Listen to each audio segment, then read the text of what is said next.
नमस्कार मैत्रिणींनो, आज आपण रानभाजी बनवूया। रानभाजीमध्ये चिलाची भाजी बनवूया। चिलाच्या भाजीला लाल तोंड्याची भाजी असेही म्हणतात। तर पाहूया आपण चिलाची भाजी कशी बनवायची। चिलाच्या भाजीचे शरीराला अनेक असे फायदे आहेत। तर आता बनवूया आपण। आता आपण चिलाची भाजी अशी बारीक कापून घेऊया।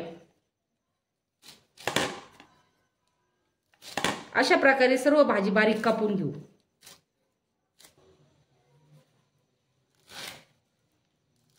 भाजी सर्व बारीक कापून घेतली आहे। आता आपण बनवून घेऊया। आता आपण भाजीसाठी 5-6 मिरच्या घेतल्या आहे, थोडंसं मीठ घालून घेतलं आहे। आता मसाला आपण दळून घेऊया।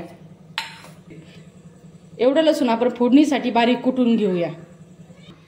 फोडणीसाठी कुटून घेतलेलं लसूण आपण तेलात घालून घेऊया।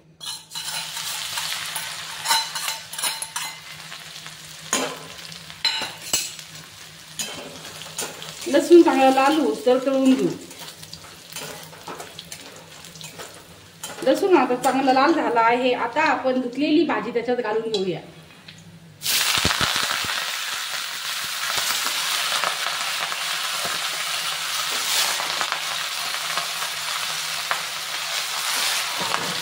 अशा प्रकारे सर्व भाजी आपण कढईत घालून घेऊ।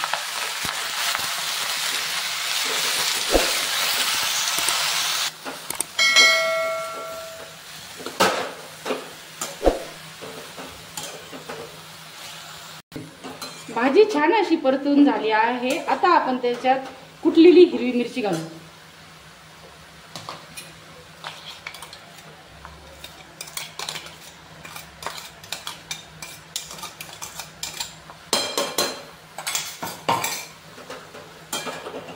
मिरची घालून परत परतून घेऊया।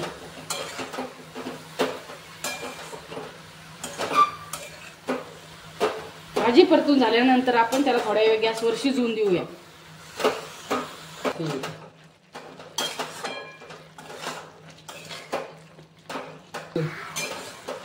भाजीतले पाणी सुकेपर्यंत आपण भाजी परतून घेऊया।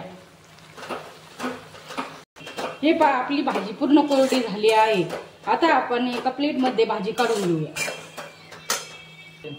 अशा प्रकारे आपली भाजी तयार झाली आहे। ही भाजी खाण्यासाठी खूप छान असते।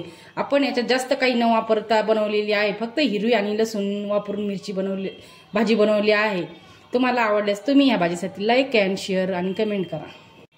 जय शंकर।